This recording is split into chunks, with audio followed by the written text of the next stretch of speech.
All right. So we're gonna do the first reaction is going to be Jubilee is being fat of choice, and the reason I did this one is because I saw Myron from Fresh and Fit, and I know how his stance is about being fat, and also I hate fat people. Like I told you yesterday, or when I told you I wanted to blow up the stream, but I hate fat people. So we're gonna go ahead and get into this. Do you think just being in a fat body and being in the public space encourages obesity? Yes. Shame is what led me to an eating disorder. Whose fault When is that, what though? we're looking for is Whose fault is that? stability. That's your fault. It's See, the an problem is that you're a amalgamation. professional victim. Would you agree, like, looking at his physique, like, he's at a perfectly, I would say, maybe healthy, No, I think, he's definitely overweight. Definitely obese. All right, bro. I don't need to see that. Hold on. Did you notice how all the people who are like they love their bodies, like they're shredded and shit, that they're showing their bodies, they lift up their shirt and shit like that, and they showing their muscles and shit, and all the fat people, it's like, I'm gonna keep my shirt on. I'm cool. I want my body to. I ain't gonna show. I don't need to show it. You know, I want my body just looking. I'm cool. I'm chill. I'm literally just like that. It's crazy. You can't even say you love your body. You just it's like if you say you love your body, you lie because you just have to wear a goddamn t-shirt in a motherfucking pool. Nick. Never wore no t-shirt in the fucking pool. Never wore no t-shirt at the fucking beach. If I have this on the way to the beach, I take that bitch off because I love my motherfucking body because I built that shit. My name's John. I host the Radical Empathy podcast. I used to direct episodes of Middle Ground, but I'll now be moderating today's discussion. Take another Fat shot. Men and fat men. Our first prompt is, I have felt disgusted looking at a fat body. Can our agreeers please step forward? Me? I'm a step in too. I'm a do it too. Well, it's unacceptable to be fat. Okay. That's a great start. I mean, I know why you say that, but it's one of those things where, do you know why you're saying that? Yes, because I've been fat before and I lost the weight. Exactly. Exactly. You know what's crazy? Mara did the same fucking experiment that I did. I just thought about it. I was like, myself, let me go ahead and you know what's funny? Because this is when I was actually running cross country in high school. I thought to myself, like, damn, I look really good. I got my abs and shit like that. I'm kind of like, I have skinny, but with muscles and shit. I kind of want to do this experiment. I want to make myself fat and see how hard it is to go from fat back to muscular. Without me even knowing, but I just remembered my thought and my experiment. When I was in California, I was starting to go to the gym, and I would bulk up, but I did a dirty bulk. Got to 180 pounds. Pure muscle type shit. Like, I was, goddamn, my PR was fucking 225 on the bench. Right? I mean, my PR is still 225 on the bench. But now I've been at like 3 times. But, anyway, back there. But then I stopped going to the gym. Like, I knew I was fat when I was walking up these flight of steps, and I was fucking out of breath. I'm like, Jesus Christ. I was fucking fat. I got back to Cincinnati. Everybody else was like, damn, like, you look big. I was big, like, good, like, big, like, you look fat. Like, yeah, I got that way, right? And so, I was like, hell no, like, I gotta get back into the gym. I gotta get back into running and everything. I think I'm more into the gym than running. I would run, but I think I was more focused on the gym and I had to clear my diet.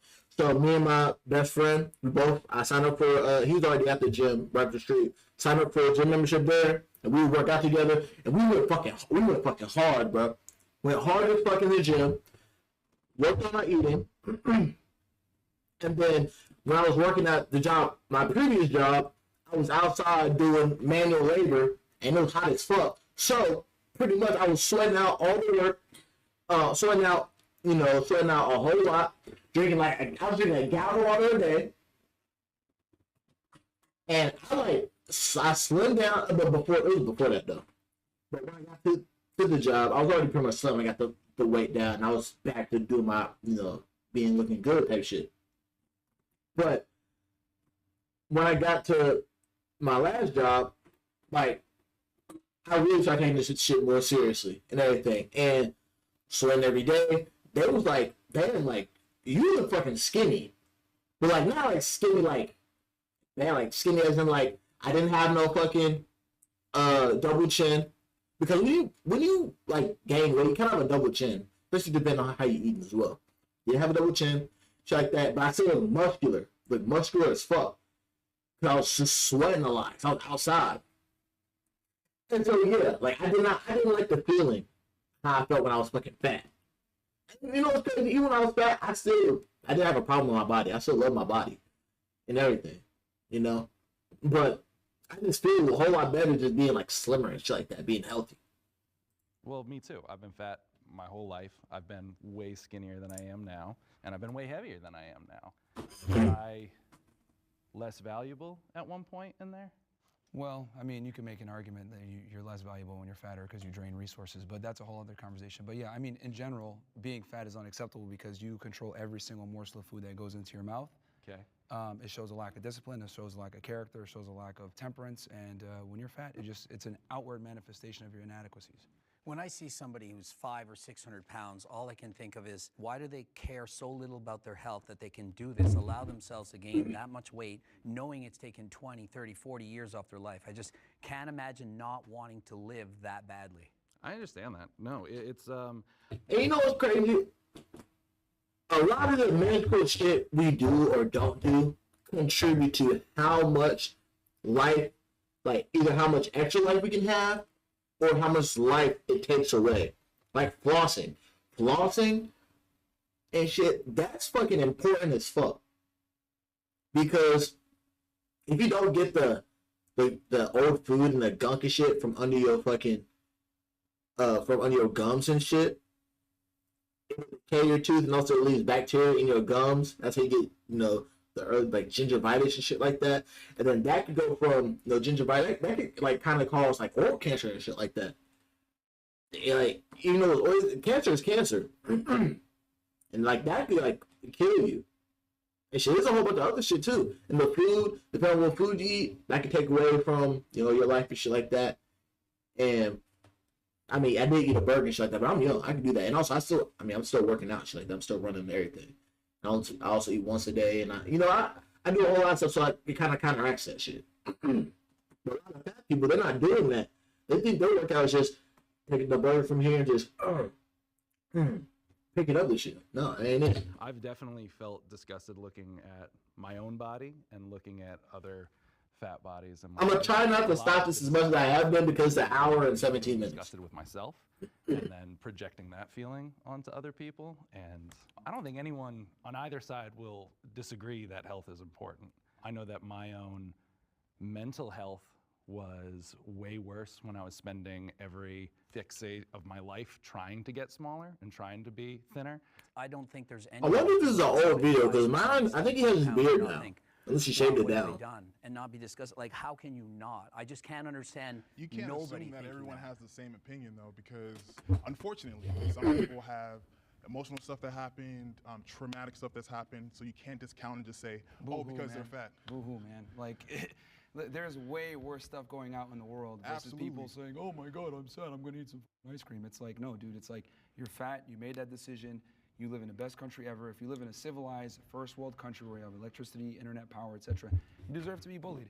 It's ridiculous to me that we have all these fat people running around. Meanwhile, people are being bombed in Gaza. It's ridiculous. We are so privileged here in the United States and in the West in general. When I see a fat person, I'm like, wow, you got the gift of life. You got the gift of being in a developed country, and you're a fat POS talking about body positivity on TikTok? What the hell is going on But now you're here? segmenting, though, because not everyone thinks like that. No, we need to bring shaming back. Okay. We need to bring shaming back in so many other regards besides obesity. We need to do it with sluts. We need to shame fat people. We need to shame everybody when they fuck up. Because shame has been one of the strongest defenses against degeneracy and human fuck-ups. You had a personal experience you wanted to share. You said you used to be overweight. Now you're Oh not. yeah. So I did an experiment back in like 2015 where I like bulked for like almost 2 years, and I got up to like 250 pounds. And then I dieted down. It took me about 7 months. I systematically did it, control my calories, tracked my macros, tracked my protein, carbs, fats, and systematically lost 1 to 2 pounds per week. So you chose to gain up to 250. Yeah, you were so naturally I've been in skinny all beforehand. spectrums. Like I'm naturally skinny. Yeah, yeah. And then I was like, all right, I'm gonna get fat as an experiment. Yeah. Did it, and then I was like, all right, now I'm gonna lose the weight. And then all I did was just track my calories, ate the same food every single day. Yeah. Went to the gym 4 or 5 times a week, and everything was controlled, and it got done. Was it monotonous? Of course. Was it No, boring? yeah, Of yeah, course. I agree with you there. And see, he did more of a. He did more of a. This is how I'm gonna do it, like kind of like a discipline type of approach. Me, I did it more. He did it organized. Me, I did it disciplined, but less organized like that. Ate less, drank more water, worked out.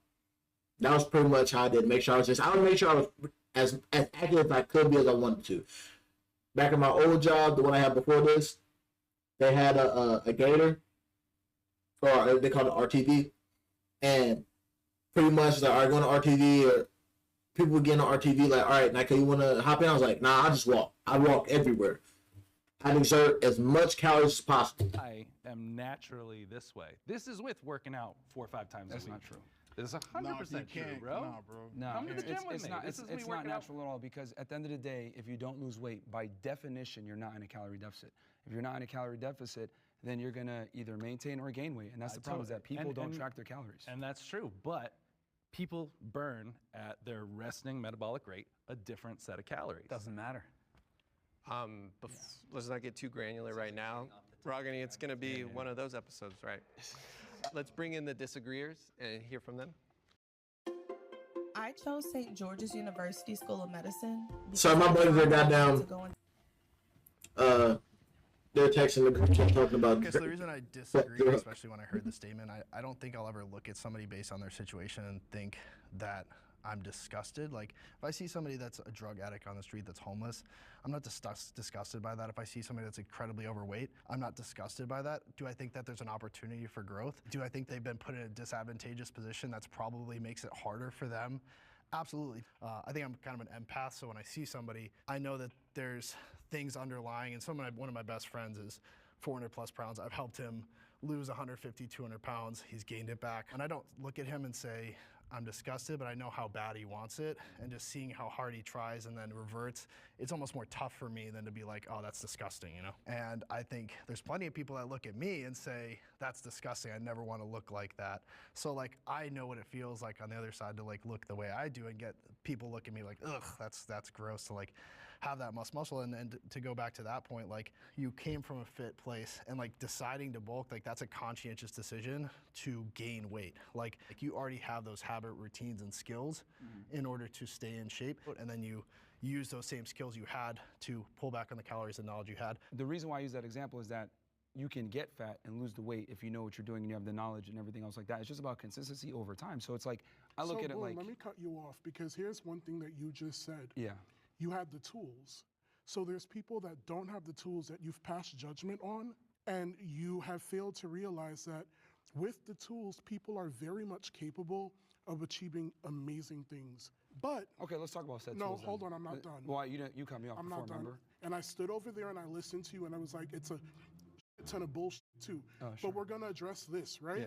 You are passing judgment on people who lack the tools to do what it is that they need to do to get themselves to a certain point of health. There are multitudes of factors that weighs into what goes on with somebody's body. There are people that even if they work out, losing the weight does not come as simple as just going to the gym, cutting calories, watching everything that you eat. There are some people that have a disposition. I have a disposition. But does that mean that I'm not active? Does that mean that I'm not doing certain things? No, it doesn't. But you're passing judgment on somebody's body that you know nothing about. Now, on the flip side, what if I turned around and I did the same thing to you? You're talking about how fit and stuff that you are, but you're over there and you're smallest compared to these other guys. So how does that feel if someone comes? No, because you said shame, right? That's a little. You said shame, right? Yeah. So how does that feel if someone comes up and they start shaming you for size? Like, come on, it goes both ways. We're just in the first So, prompt. We got to be here's the careful thing. about targeting each other too directly. You I mean, definitely- I'm not offended. It's fine. He's No, emotional, it and that's goes in fine. every direction. He's obviously very triggered. Oh, But I'm yeah, not so let's talk triggered. about, let's hit the first part, tools. What are the tools? The tools are simply knowledge, which you can get for free on the internet. If you have the ability and the discipline to go out there and get the knowledge, then you're gonna lose weight. It's just that simple. It's just that people wanna always make excuses for why, oh, my feelings, oh, I don't know what, you don't know what people are going through, blah, blah, blah. No, you can watch your calories, you can go to the gym, you have time to do it. People just like to make excuses. I don't think anyone's debating that weight loss is impossible here. I think the question is, why do you hate fat people, that you feel the disgust towards it? Man, fuck fat people. Look, I discuss towards fat people because I'm visual. I can't stand how y'all look. I can't stand how your bodies just look disproportionate. I can't stand how I can't stand how y'all look. I can't stand how y'all motherfucking smell. I can't stand how much space y'all take up. I can't stand how much of a victim mindset y'all motherfuckers have. I can't stand how much y'all bitch and complain. I can't stand how y'all think with y'all fatness, y'all can do everything that a motherfucking skinny motherfucker can do. But he says on the motherfucking roller coaster that it can only take this much weight. If you over this, you can't get on. And I'm not gonna feel bad about it because you chose what to put in your body. You chose not to work out. You chose not to take care of yourself. Our body's a motherfucking temple. And you don't have the discipline and you don't have the right mindedness to control how much portions you eat and what you eat. And you're not taking advantage of what your body can physically and capably do. You're not taking advantage of it because you don't have the discipline. Also, you don't even want to challenge yourself. You just want to take the easy route. Like I said before, it's a culmination of a bunch of bad decisions. I'm not gonna go ahead and Freaky get the ass same nigga, level he of is 69 respect to God. someone Freaky who's ass fat, nigga, he's a to someone 69 that God. works really hard and diligently on their physique, because your body's outward manifestations There's of more your decisions, factors to your a human consistency. being than their body. Well, you could judge a lot just off of someone's physique. You'd be like, okay, well, this guy is lazy, and that's personified through their physique. It's the truth. Abe, I saw you wanted to say I mean, something. just to take it back to the prompt, I think we just kind of went all over the place there. Yeah, we're still focusing on the word disgust. Just the word disgust. I mean, I would never look at someone and show disgust towards them. I mean, I think I would respect, like you said. I mean, you don't respect everyone, like you said, but I think Respect is earned. I mean, it is earned, but I mean, I think at a humane level, we can learn to appreciate each other's differences. Yeah, I don't know if like disgust would be the right word, right? I know. Greg mentioned some health implications with being overweight or obese. Yeah. I think being concerned might be a better. That's the word I was going to go better for. word. Like but I can show concern for someone for the way that they are, but I would never look at someone and say like, you're disgusting. But is it any Like- different than if you see somebody who's extremely anorexic, they're 50 pounds, you look at them and you're in shock? Oh my God, like something happens in your body you can't control. You can't stop that. There Like could how be a- can there you could be a not? shock It's not, I factor, don't but hate that's them. different It's just, from- wow, oh my God, it's disgusting. Like holy goodness But gracious. why That's a would shock you factor, use though. the That's word not- that's disgusting, not right? disgusting. So you just mentioned the polar opposite of what we are, right? But why would you look at them and be disgusted versus concerned? That is a very specific word, and it has very specific connotations behind it. And when it's used, it's somewhat weaponized as well. I don't think we can help how we feel. I don't think I can choose like, oh, I just am not. It would be sitting here and lying. I'm not going to sit here and lie. I'm always going to be honest with people. I'm disgusted. Best way to That's be. how I feel. Best way to be. The thing is, when you see a fat person, the reason why it's disgusting and the reason why there's so much pushback on this whole body positivity and people make fun of Lizzo, rightfully so, by the way, is because Facts. unattractive, it's unhealthy. Until we had this woke era, they used to put like models and attractive people on the cover of magazines that were in shape. Why? So that people can aspire to look like that. And it's healthy and it looks better in general. You look good, feel good. But when you're fat, it says a lot about you. People aren't going to sit there and be like, let me see if he's a good person. No, they're just going to assume that you're lazy, which you are, by the way, when you're fat, and you don't have discipline, which you are, by the way. So they're just going to assume off of what they see. That's the world that we live in. I love how you stated a shit ton of assumptions. You didn't state not one fact. You just stated assumptions. I want to move on to the next prompt, but we're Could definitely. I say one thing? Just one question. Like, let's say you knew he used to be 600 pounds, and how much you weigh now? I'm 384. And now he's 384. Do you see him as less disgusting knowing he's lost 220 pounds? No, that's fantastic. I but think, yes, there's still work to be done. But here's the thing, like I said before, unfortunately, human beings judge a book by its cover. It's just the world that we live in. Facts. People that identify as 97 genders, whatever, they expect us to change our worldview for them, and that's just not how the world works. Like it's been that way. It's always going to be that way. That's I think what I don't get. It's just the world that we're in. Like people are gonna, yeah, it's different. Yeah, my bad. Now let's reset. Jacked men are more attractive than fat men. Will the agreeers please step forward? How come there's 4 guys over there? All right, so we're living in a bizarre world where people don't see the truth. Like, how is it possible that they're thinking, no, being obese and unhealthy is more attractive than being fit and healthy? How is this possible?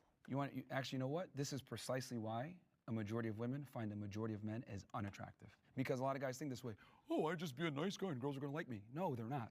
She's not gonna suck your dick with the same veracity when you're a fat f as when you're in shape. That's facts. I understand that women are aroused by one thing and they're attracted by another thing. Women are attracted to, a guy that's confident, ambitious, makes money, etc. Of course, right? But they're aroused by guys that have asshole tendencies, dark triad traits, etc., and guys that are physically in shape. So if you want to get the best of your woman, where she respects and admires you, while simultaneously being aroused by you, so she doesn't cheat on you, you need to have it all.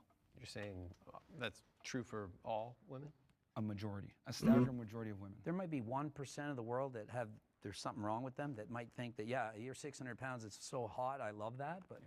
The hot girls that you actually want, they exercise their hypergamy to the highest degree. Because those women who are like that, they're more like the fat ones. But here's the thing. The fat ones want like skinny dudes. You see a whole lot of fat women fucking off skinny dudes, bro, which is fucking crazy. And the skinny dudes are fucking off fat women. But like the fat women who don't care they fat, they'll be with a fat nigga because it's all they can get. Unless you have the discipline, they goddamn work out.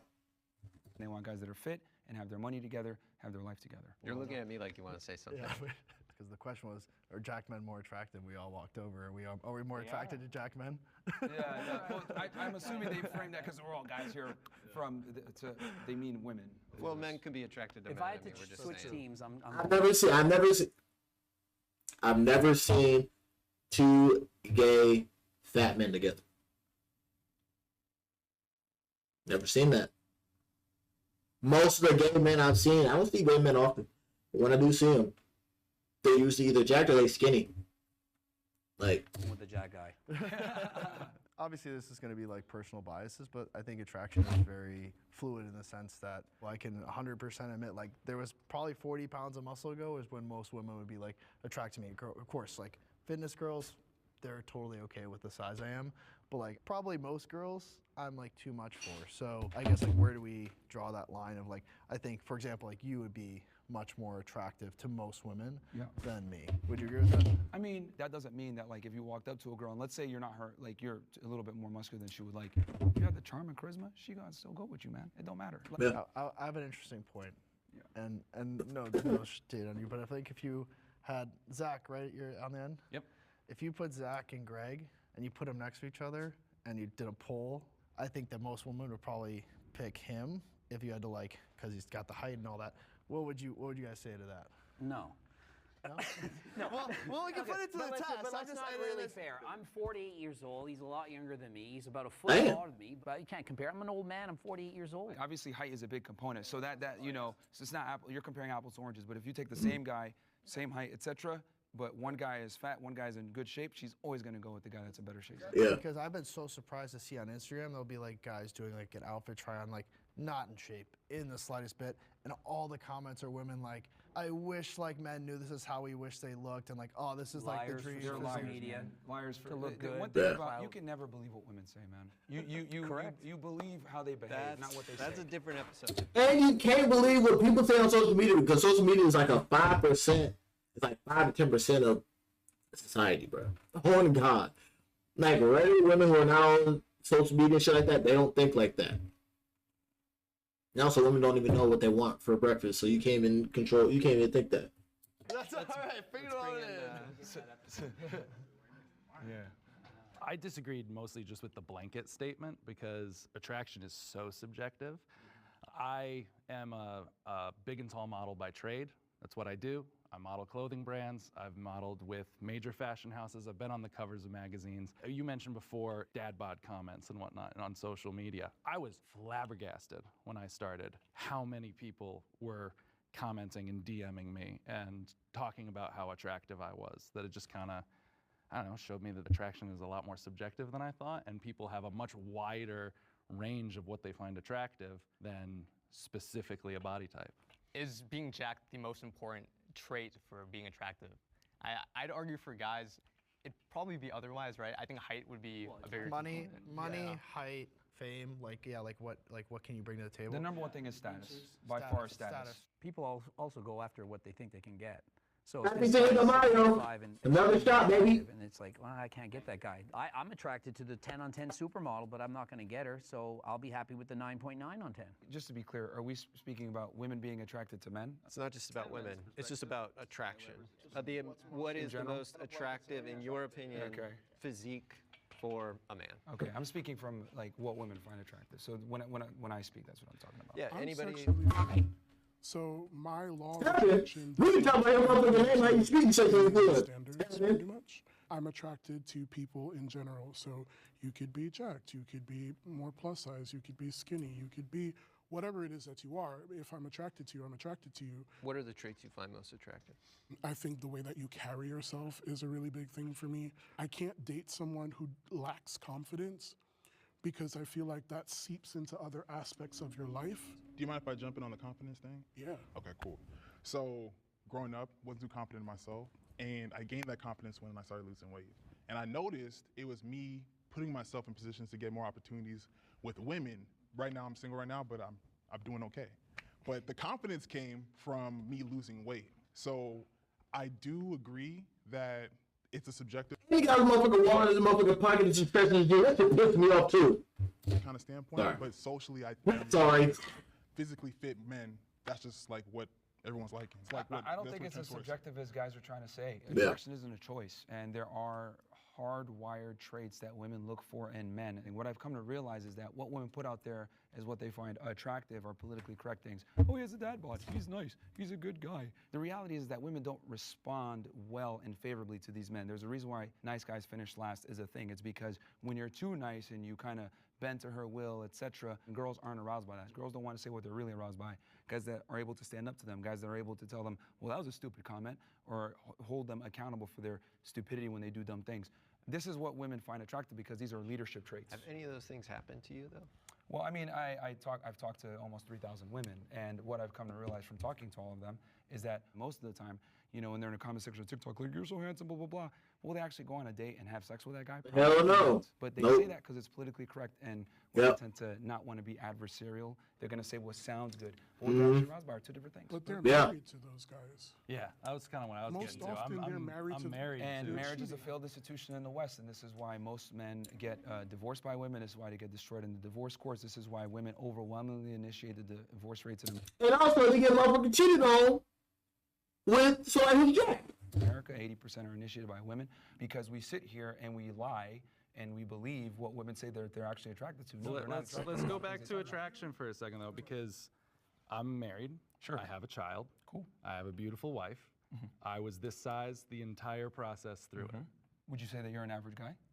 I would say that You're I'm how bigger tall? than average. 6'5", Yeah, you're not an average guy. and a model You're not an for, average for guy. being slightly I overweight. wasn't a model when I started But dating you are a my very wife. good-looking, I tall, was a big bartender guy who's fucking doing on whatever. magazine covers. So But I out know, of I the think- million guys overweight, you're at But the you're not top. an average guy. But I 1%. think what you're I'm missing saying- is he just said that he wasn't any of those things. He's not 5'6", before man, like he me. met his I was- Try wife. being was- 5'6" and doing No, it. I totally agree with you. Well, that's what I was gonna actually agree with Myron for a second. Believe it or not, we're talking about.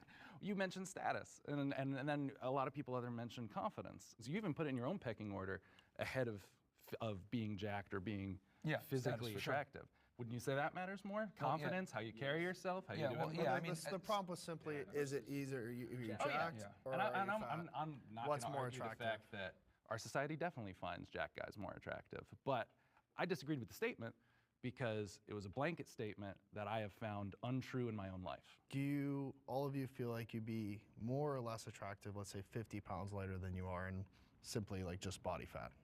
I think so. I think so. Yeah. Yeah. something that I struggled with for a while is, in me losing weight, am I still going to be able to book the jobs that I book? Because I've built an entire brand off of my body. I mean, granted, like, cool as shit, like, you know, I did something that's all my own, like, I worked on that. But then I was also just like, if I lose this, are you still gonna want me to, like, do this campaign for you? Are you still gonna want me in your magazine? Are you still gonna wanna dress me?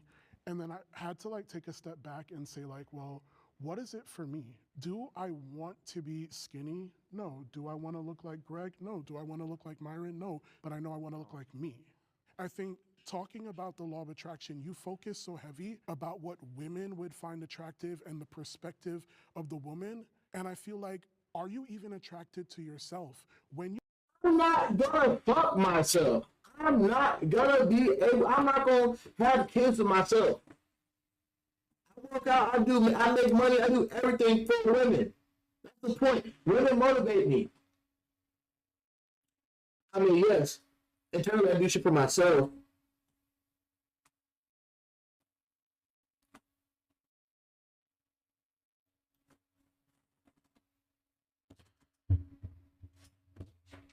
Yes, when I do this shit, internally it does better me as a man, it betters my mindset, my discipline, and everything, me spiritually.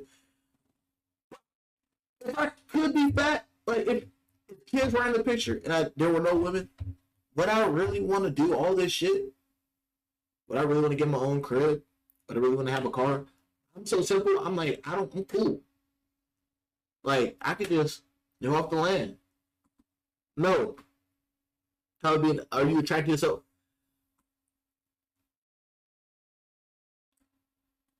He kind of got a point. But he's using it in a wrong manner, as in, like, are you attracted with yourself to where he's using that to be complacent with him being oversized. He's feeding his own bias of being fat. I use it to where it's like, damn, like, I was doing where I even fuck me. That's just it.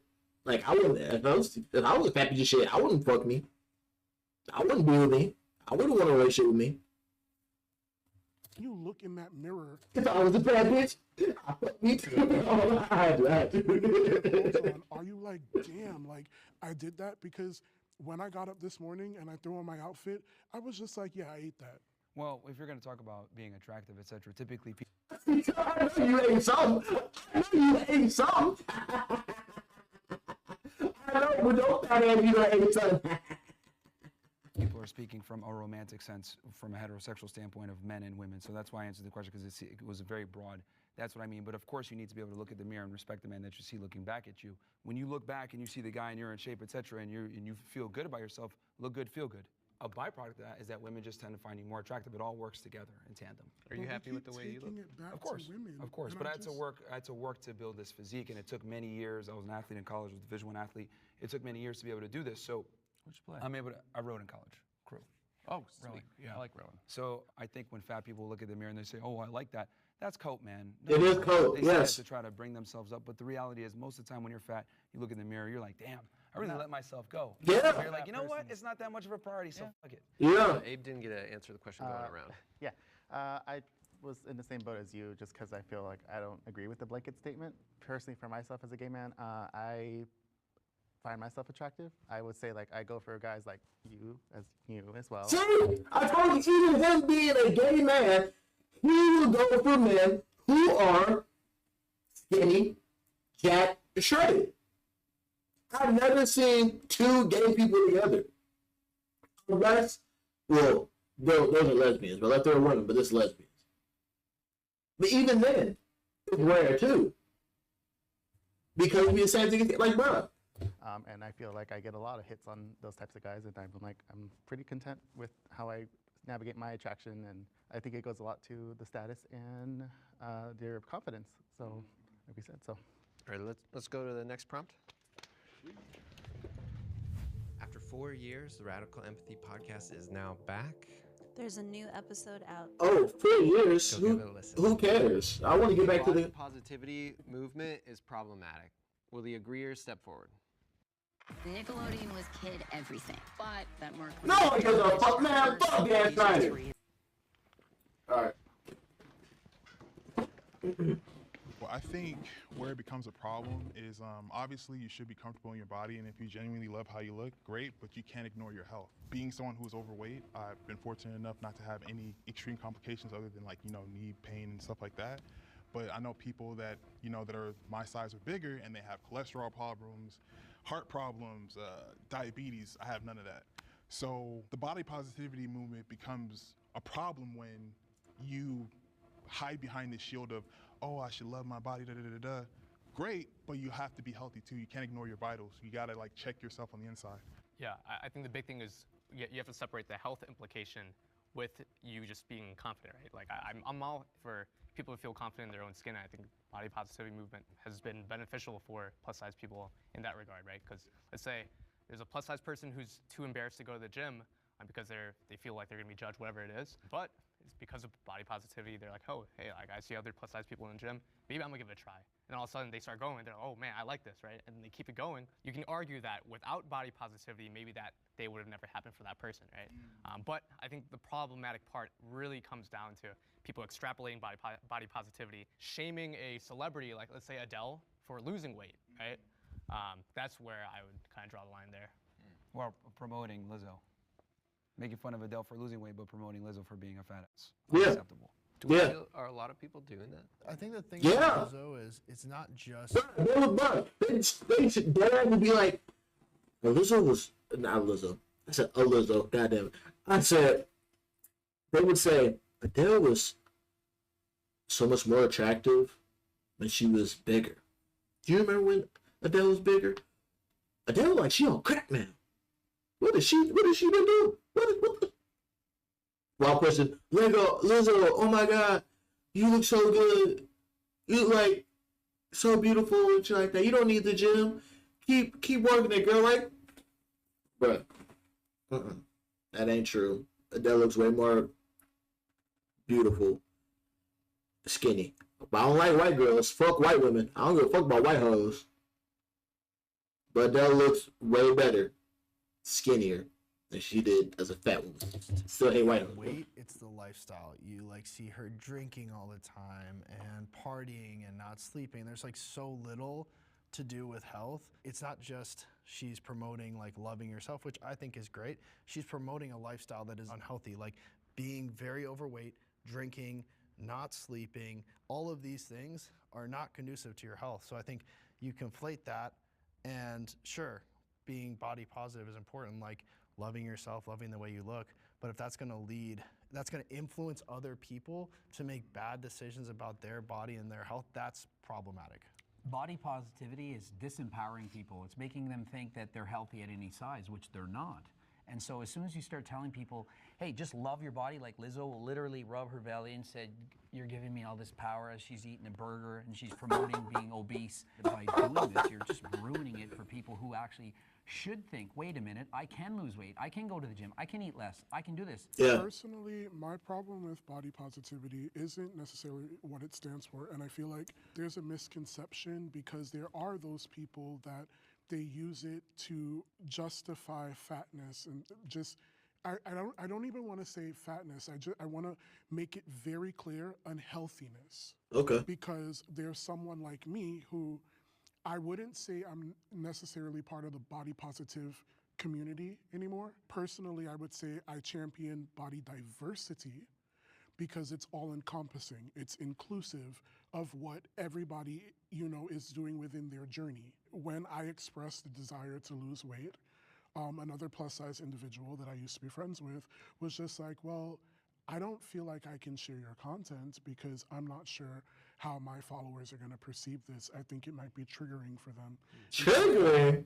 And my response to it was, well, if you're championing... He was definitely gay, like his gay friend Ted. Gay.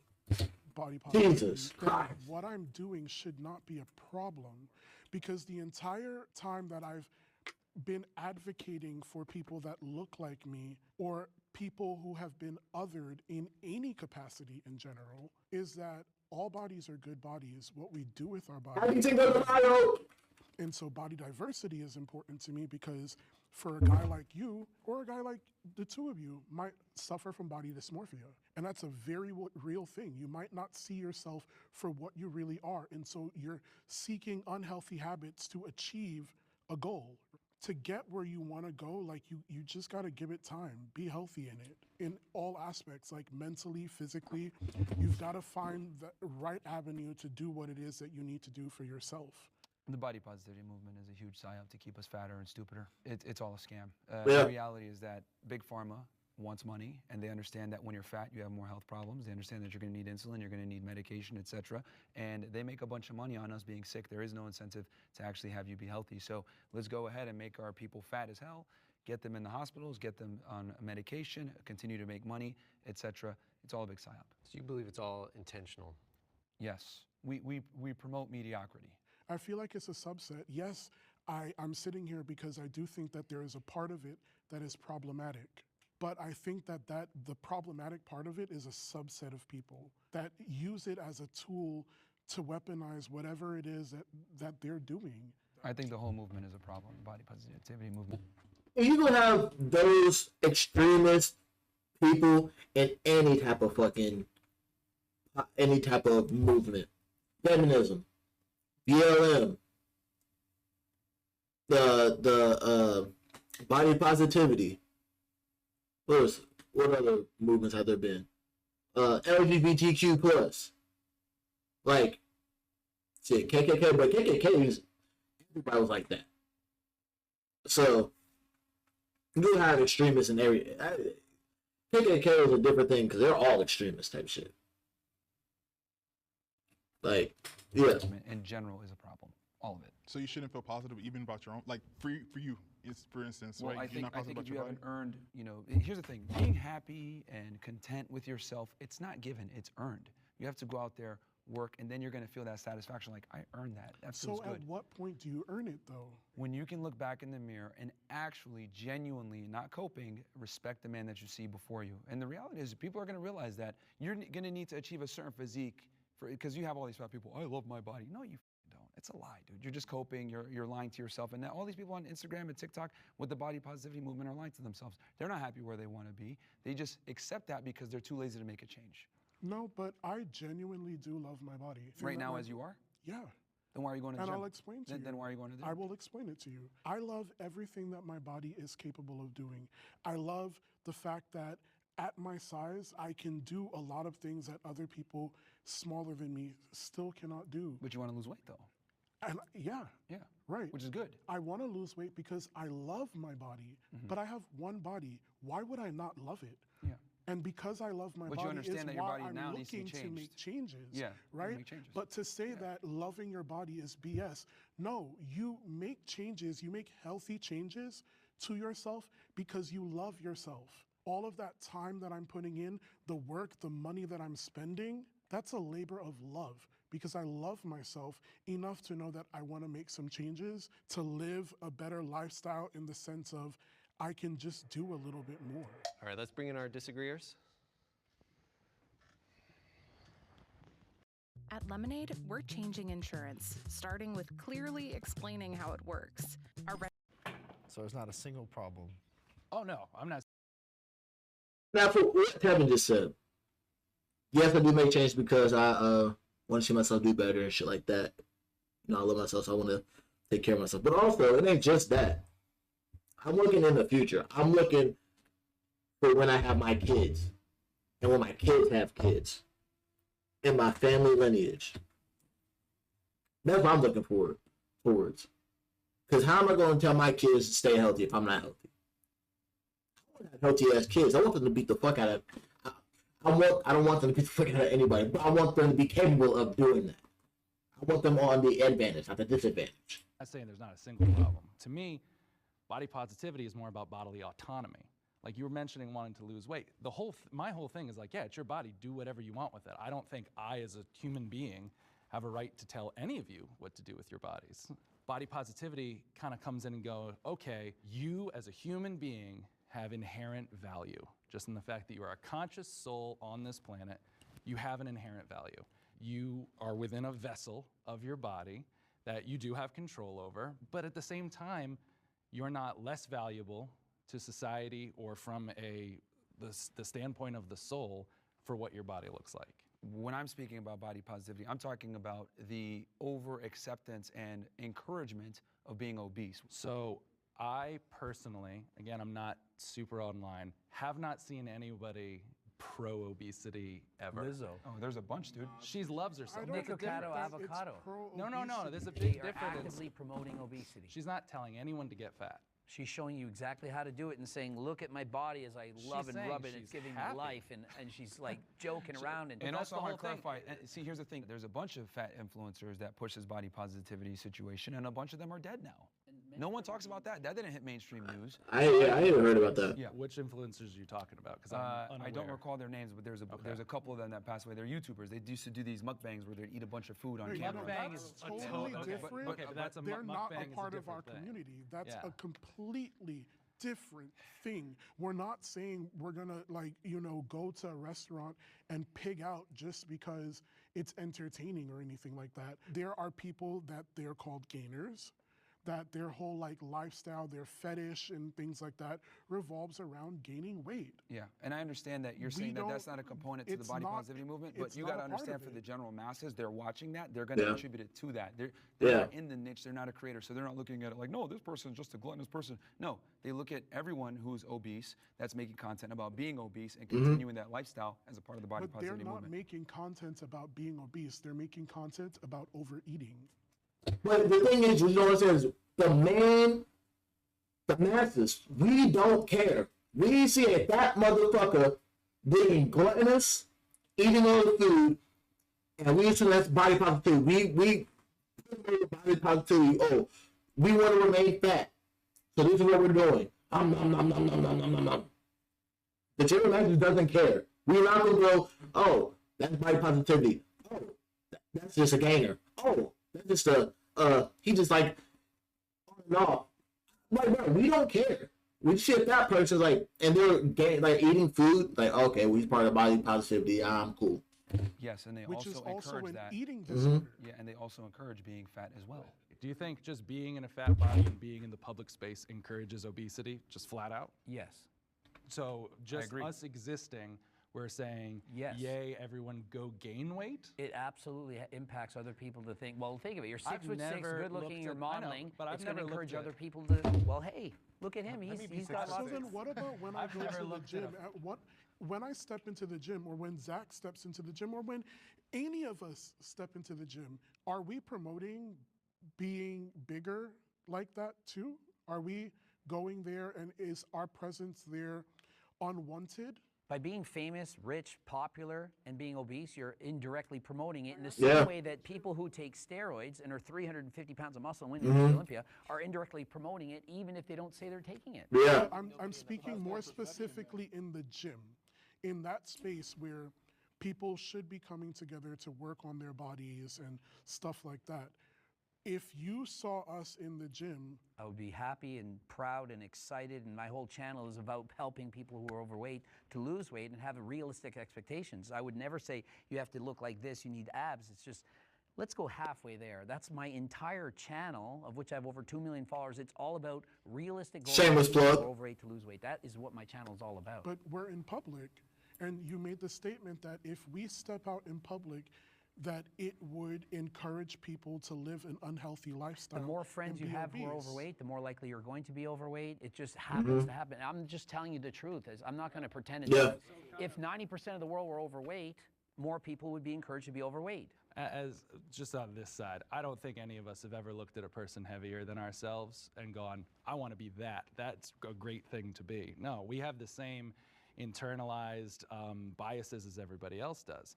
He was bringing up the gym before, and you said by existing just in a fat body, we are promoting it. Yes. I model, and when I do model fitness wear, which I do often, I get so many comments about like, oh, you are promoting obesity. I'm wearing fitness wear. I'm in the gym. I'm doing the thing you want me to do, and I'm still promoting obesity? If you're exercising and you're trying to lose weight, then you're promoting people who are overweight to try to lose weight. That's great. But if you're Lizzo and rubbing your belly... I'm promoting, I mean, I don't know shit about Lizzo. Specifically about influencers that promote gluttonous lethargic lifestyles, which a bunch of them do. That's what we're talking about. If you're in the gym and you're fat and you're getting after and you're documenting that, that's fantastic. But the prompt was body positivity, and you're talking about influencers who promote gluttonous lifestyles, and that again is not body positivity. So that's why the general masses don't have that distinction, though. I do think we have a good read, though, on how each individual sees the body positivity movement. All right, the next prompt is, I am satisfied with my sex life. Agreeers, step forward.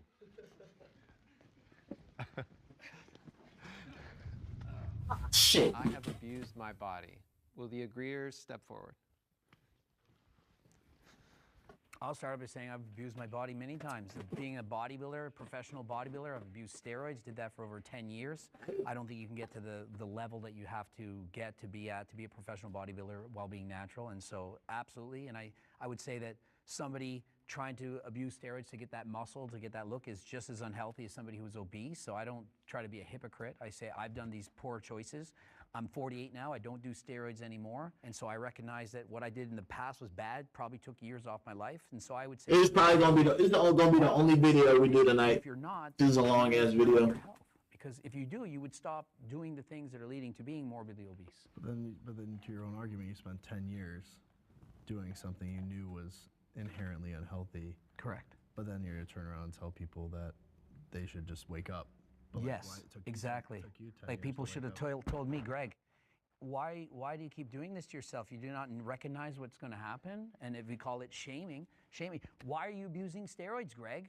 Think of it. Think of the years you're taking off your life. Maybe I would have waited. But the power was in you. See, that's where I have to disagree. No matter what, you can tell a person, hey, go work out, go work out, go work out, go work out, go work out. You should work out, you should work out. These are all the healthy things, these are all the good things that'll happen if you work out. Give them the playbook, give them the notes, you literally give them the answers to the fucking test. But it's their choice on whether they want to do it or whether they want to listen or not. It's on their own time where they gotta wake up. You can't just say, all right, you go ahead and do it and put it straight away. All right, cool, I'm gonna do it. They just flip that switch, because not everybody's like that. They got to get to a point to where it's like, I'm tired of this, because I keep getting the same outcome, and I don't like this. I don't like feeling like this. I don't like how other people are looking at me. I don't like how I look at myself. I don't like how this happens. Like, they got to get to a point to where they're just exhausted and they're finished, and they don't like how they feel, and then they start to make a change. That's how they do it. They don't just wake up. They don't just, can't just say, turn a switch on like, all right, because it took you 10 years to be off of steroids. You can't expect everybody else. It took you 10 years to be on some, all right, stop. I highly doubt it. I bet you that while you're doing a change of steroids, I'm sure some people knew. They probably told you to stop, and you didn't stop.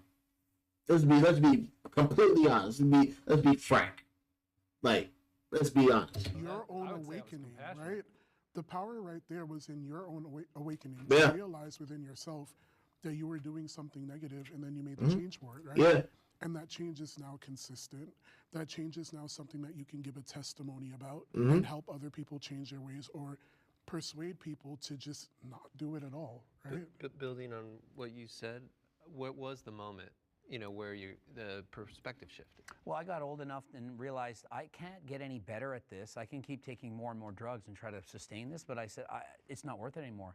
So I had to completely change my mind around what I was doing, which was being judged on my appearance. And remember, I make money on how I look, and so that's going to have a huge impact on me. And I had to say, I need to get my dopamine, my self-worth from something else. So I quit doing all the bodybuilding competitions, and I said, I'm going to start riding bikes. I'm going to learn Spanish. I'm going to do something else where I can feel good about myself. And it's hard. Like, look at this guy, 300 pounds of muscle. 20 years from now, is he going to want to still be this size? He might look back and say, I maybe regret certain things. And I think if somebody's overweight, they're going to think the same things. Like, if you're 400, 500, 600 pounds, you're going to think, is it worth doing this? Is it worth eating all the time? It's tough. I think this is the first actual middle ground I think we're finding, which is really great, because it's true. I mean, I've been harmful to myself on both sides of the spectrum. There were times I was taking, 20 to 30 diet pills and laxatives a day, eating less than 400 calories a day, working out nonstop. And then there's the other times where I was eating way too much, smoking way too much, drinking way too much, and abusing my body in the other way. I think we all come to the realization of what we're doing is harmful in different ways at different times. Like it took you 10 years to realize that was harmful. My thing is sometimes it takes people who might be overweight or, you know, at that high tier, that 500-600 pounds, to realize that it's harmful for them. And maybe in their life they don't feel like it's harmful. And they are happy. There are people, believe it or not, legitimately happy in certain Ignorance sizes and is shapes. bliss. Like, I mean, Yeah, I was happy at the moment. I But felt why like is it there was. bliss an Ignorance issue? is bliss, but you could die before you wake up. You could But you could have die done the before same that thing happens. taking steroids. That's Exactly. my I whole could thing. have died doing Yeah. what I did, and so is it not my responsibility to tell people, don't copy me, and so it did not be somebody who's, you know, And I don't think there's 500 anything wrong pounds with to that. do I the think- same thing. I don't think there's anything wrong with that. Even when you said before, where you're like, well, I wish someone had shamed me saying, what are you going to do? You're going to kill yourself. That's not shaming to me. To me, that is compassionate and looking out for somebody. It's when you take it to the other level where you start insulting them, degrading them, making them feel like shit. As that men, doesn't... we insult each other and shame each other, but it's as a friend. Like, this is what guys do. Girls don't do it. They all suck up to each other. Yeah. They're all tens.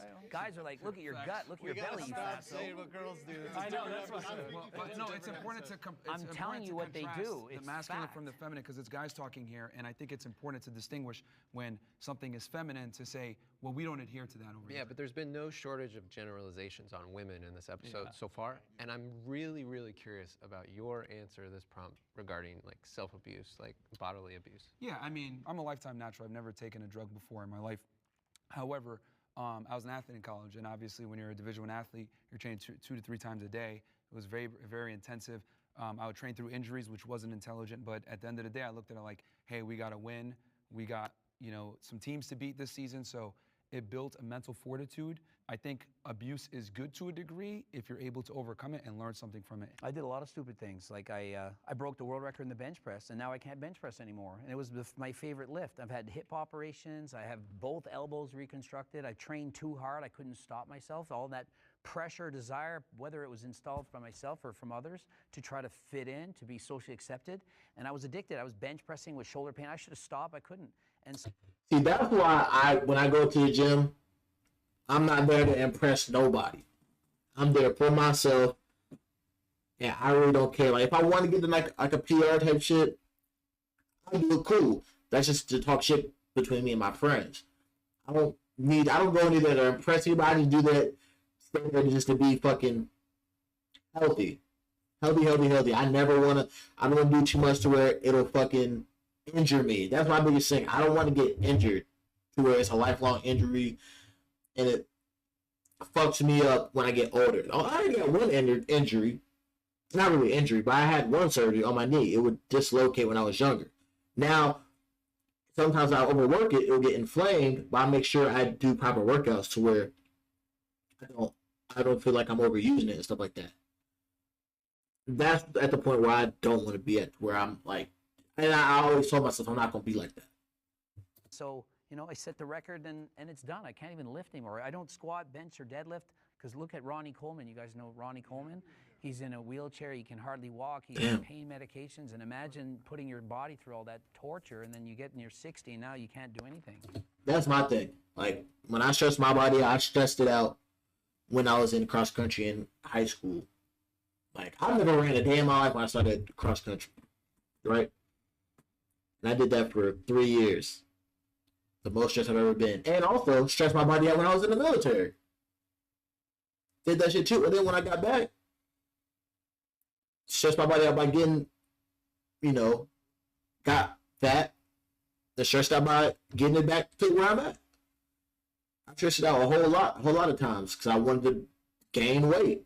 I was in that 155, went from 155 to 160. When I got to 160, got to 180. And the first 180, it started with like pure muscle. Not pure muscle, it was muscle mixed with fat.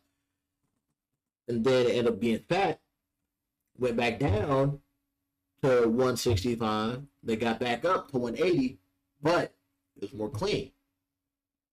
That's how I stressed myself. So one question I have for you then is, knowing what you did obviously has allowed you to create this platform to speak to these things, to talk about steroid abuse. You understand all the intricacies.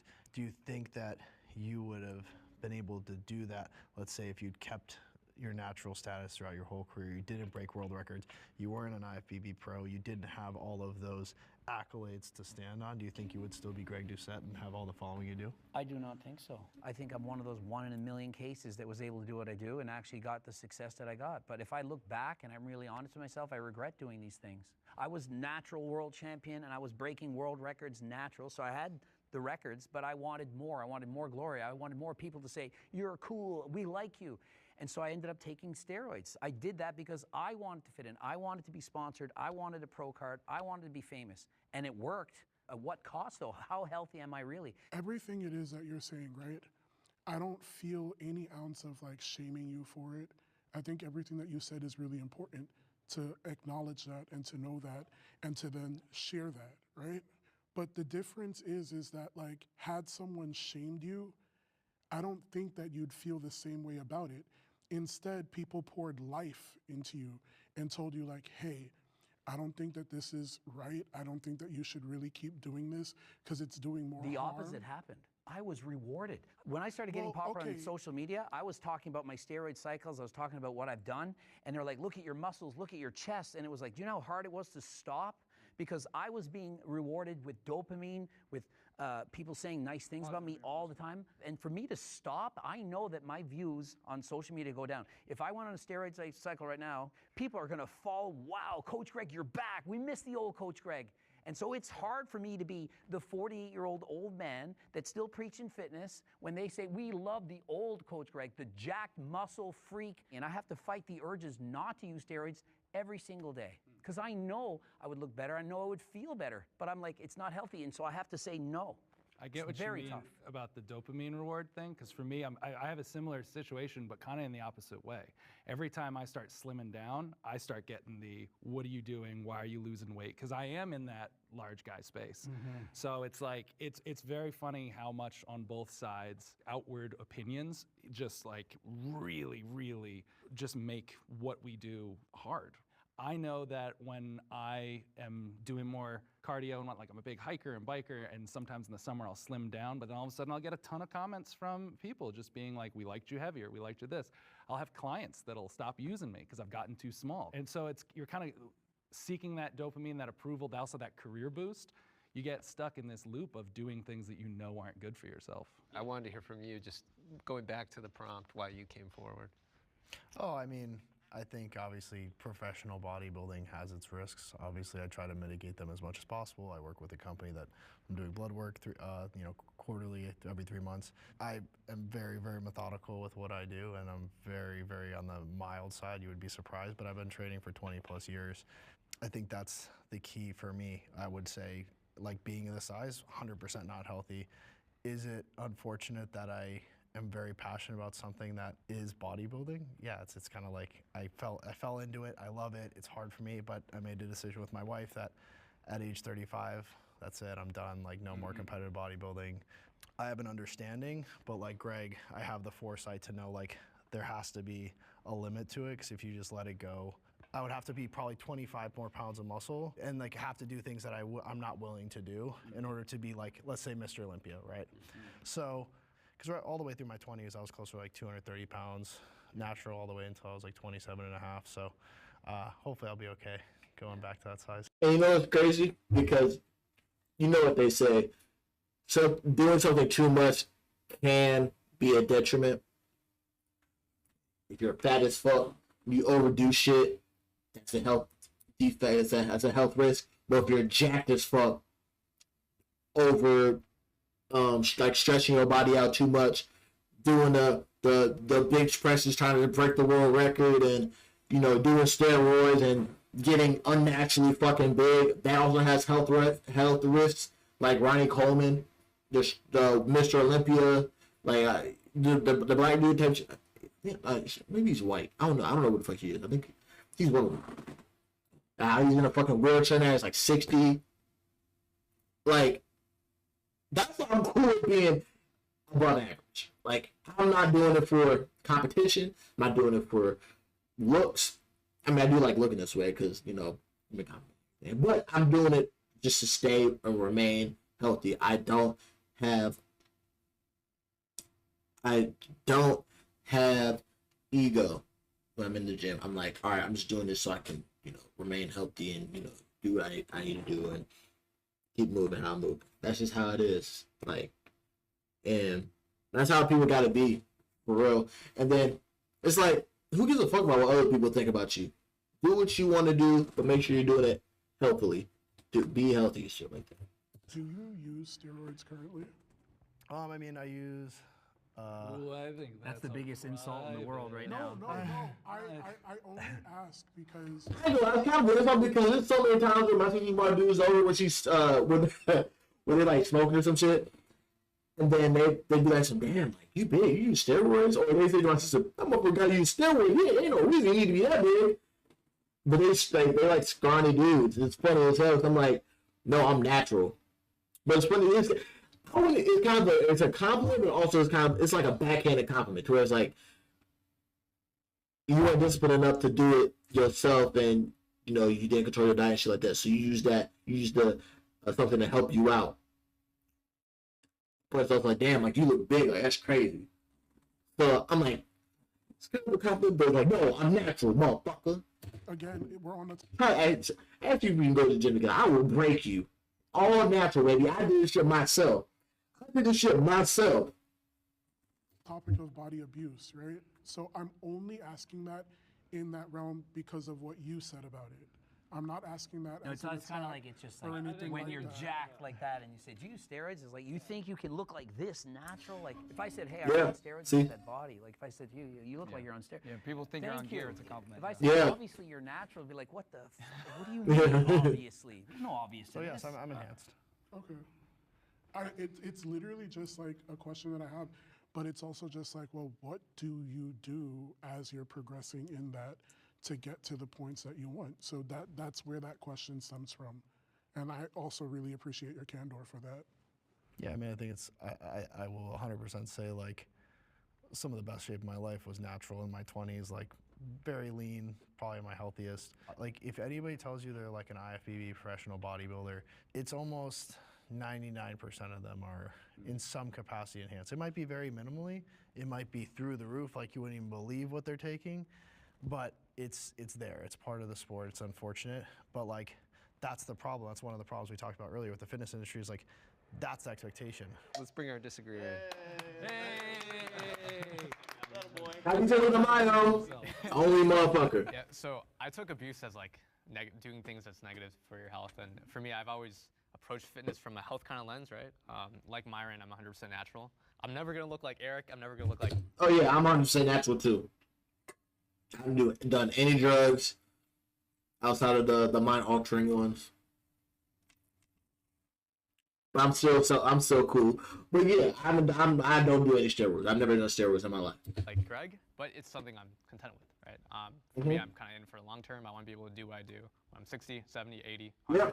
Focusing more on the health aspect of it can be a good middle ground, because I feel like if you're looking from the outside in, sometimes can be like, dude, how am I gonna look like Eric? Like, how is this ever gonna happen, right?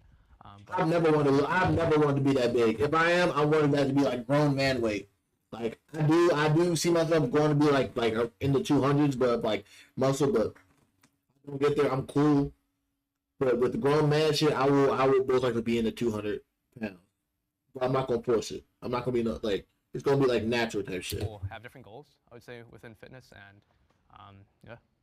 I think it's important to also acknowledge that like there's abuse on both spectrums, right? Like you can be a fat ass on one end and say I'm going to just continue to eat cheeseburgers and put on TikTok, and then there's the other side where you can use performance enhancing drugs and step on stage. But I would make the argument that the person that is training using PEDs, etc., I'd respect that individual more than the fat ass, and the reason why is because though it isn't healthy to be on performance enhancing drugs, you're still pushing your body to a level that most can't, versus by just being fat, that doesn't take any skill or dedication. Yeah, so when a fat person is doing something like, maybe they're into quantum physics, maybe they're changing the way we view the world entirely, are they not valuable because they're not shredded? Well, again, we're talking about the purpose of abusing your body. Yeah, I'd have more respect for the bodybuilders, my point. Yeah, well, okay. And I think society would in large as well, which is why bodybuilders that, like a Ronnie Coleman, et cetera, though he is disabled now, et cetera, he's a legend and he's going to go down in history. Yeah, but I actually thought that was a good question, like what a great film director who's like very overweight and like just totally poured into their craft, like There's a respect for someone like that. Well, that's in the what I film, was able to do. in the film industry, but not his body. Like, come on, in the film industry, he's respected for his work, but we talking about just physical. Something exceptional, right? And he's able to diversify himself from the general masses, right? But will people know that when they meet him, that he's a famous director, unless he's very prominent? Yeah. But yeah, there's exceptional people that are fat in certain regards, but we're talking about body abuse here. I'm just saying in general, I would have far more respect for the professional bodybuilder than like Peter Jackson But then versus there's making nothing- multiple there's like nothing award-winning films. Was that- Like There's Lord of the nothing Rings. exceptional happening. But some guy like taking PEDs is Okay, better there's than two that? different things. Sorry. No, sorry. I'm legitimately curious. Yeah. You have guy using PEDs on one side trying to do stuff, and then you do have like Peter Jackson, Lord of the Rings, multi-Academy well, that's why I was Award very winner. explicit to say I'm talking about the fat influencers. Yeah, So like yeah, I'm okay. talking in that Fat, context. yeah. Like if you're Maybe gonna have okay, abuse of maybe your I body missed on that. two different ends, right? One extreme is a bodybuilder, the other is a fat influencer. I think me and most of society would have far more respect for the I think he's going to bodybuilders. respect I a think- hardworking billionaire. I understand that, but I also think that like if someone's abusing themselves in any way, there should be some empathy and like rather than just being like you're a better abuser to yourself than that person. Fitness culture can be toxic. Agree or step forward? Here we all are again. Hey, let's hear from the jacked guys. 100%. I think you can perpetuate so many themes that are so unhealthy. Like there's so many images online of people that post in like the best lighting with a pump. That is the societal norm of like what's good, and it even like affects me because I'll see people and I'm like, oh, I look like garbage compared to that. I think that right now it's like there's a lot of misinformation online when it comes to like how to get fit, how to stay in shape, and a lot of people are monetizing it. These like crazy fad diets, like you can't eat certain things, carbs are bad, fruit has sugar in it, so it's gonna make you fat. So like now food is almost being weaponized, and then to be monetized so that you buy their ebook to tell you the exact secret, code. All right, I am about to go use the bathroom real quick. All right, my bad. I had to use the bathroom and change up my laundry. Let's get back to these goddamn fat shaming motherfuckers. To lose weight. So fitness is an industry, right? Happy Cinco de So people Mayo! are incentivized to say whatever that is to Cheers! make money. And so it's been harder for me as a coach that takes a more holistic approach to wellness and fitness and saying, hey, it's all about balance. And like Greg's the same way. I know I felt like, I watch a lot of his videos. That is the correct approach to like making a plan that's not super restrictive. So I think that's why, the fitness industry, even being part of it, like is frustrating because there's so much misinformation. I would say also that there's so much pressure to look like us, and it's causing people to develop body dysmorphia. And so this is a huge problem. So when you swipe on Instagram, you're being shown the top 1% of the top 1%. They all have a six-pack abdominals. Everyone feels inferior. There's pressure. Then that causes a whole host of problems, eating disorders, people feeling like shit. They don't like the way they look in the mirror. And then they keep looking for information. And then what information they're getting, half of it's wrong, like you were just describing. And so where do we go from there? And see, it was like I was saying, I think it was either yesterday. I think it was yesterday. Actually, no, a couple days ago, maybe. Essentially, the people who are super fucking jacked, that was like I was saying yesterday, because we was talking about the goddamn, the love, one of the motherfucking dating shows. But, like, the fitness culture, like, what they put on in the media about men's bodies and, imitating the fucking having abs every day and everything, and me like I've seen men like the influencers and shit like that where they have like six packs and shit like that, and sometimes like, damn, like, what do they do? Like, what do they eat to where they can maintain that shit? Because I want to get like that. I've had those thoughts, and there's sometimes I still got those thoughts. And I'm like, man, I love my body. And if I wanted a six pack, I would have already had a six pack. I've had a 2-pack, I've had a 3-pack, I've had an 8-pack before, like, but I'm cool with I'm moving the way I want to move. I hate doing abs. And yeah, it sets unrealistic body standards. And I feel like more people should be like, to say, look, like, individuals, like, you should take care of yourself. But when I was in a movie, I was in that movie. Like, that was just how the character is. I'm different on the outside, so take care of myself. But it's very strict. And I have nutritionists. It's all this stuff you have to do to where you can maintain that. And it's hard to maintain it. So don't set yourself up with unrealistic expectations. You can do it, but it's going to be hard. And is it really worth it? That's how I see it. There's no solution. I think the issue comes from the misinformation, just the lack of keeping things simple. Mhm. But, you know, we like to have fad diets, go paleo, go vegan, go Yeah. whatever it may be. And it's like, the reality is the best diet is the one that you can adhere to. And I think we need to let people understand that fitness is a lot more sustainable and easier than people think it is, which is why I make fun of fat people so much, because it really is simple, and it comes down to numbers and tracking your calories and being disciplined and going to the gym. This is why I have no sympathy for fat people, because it really is simple. But that right there is what keeps guys like us out of getting into fitness. Shouldn't it do the opposite, though? No. No one How wants to come? be told they're a piece of If shit. I was being made fun of all the time here, for let being me- let me short, explain- I'd wear let me shoe lifts to be explain- taller. Let me explain this. Like, shaming rarely works, and I'll bring this back to somebody I follow, and I appreciate their content. This guy named Alex Hormozi, and he does a value equation, and on the top side of that equation, you have the perceived value of whatever you're trying to achieve, plus the perceived chance of success. So how likely are you to, achieve said result? And on the bottom side of the equation, you divide by time, and you divide by effort. Shaming doesn't work because the value equation is driven by those things. So what I think we need to do on this side of the table is to make those things more accessible. Like you said, providing more value-driven information of like how to achieve a calorie deficit in a more sustainable way.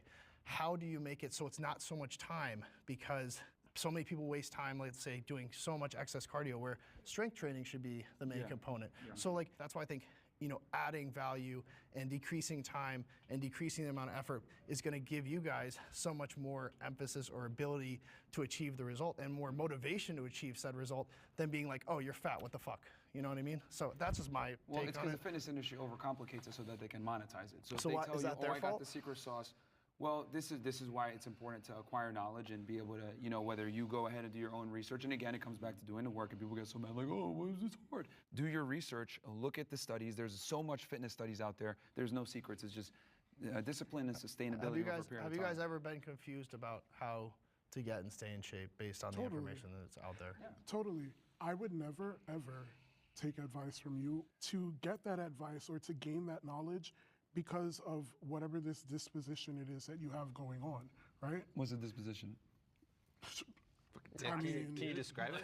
I mean, I think I just keep it real. I don't. I wouldn't that's even fine. enable it toxic, but I think it's like you have this perspective about the world around you that I think is kind of really warped, and I don't understand why.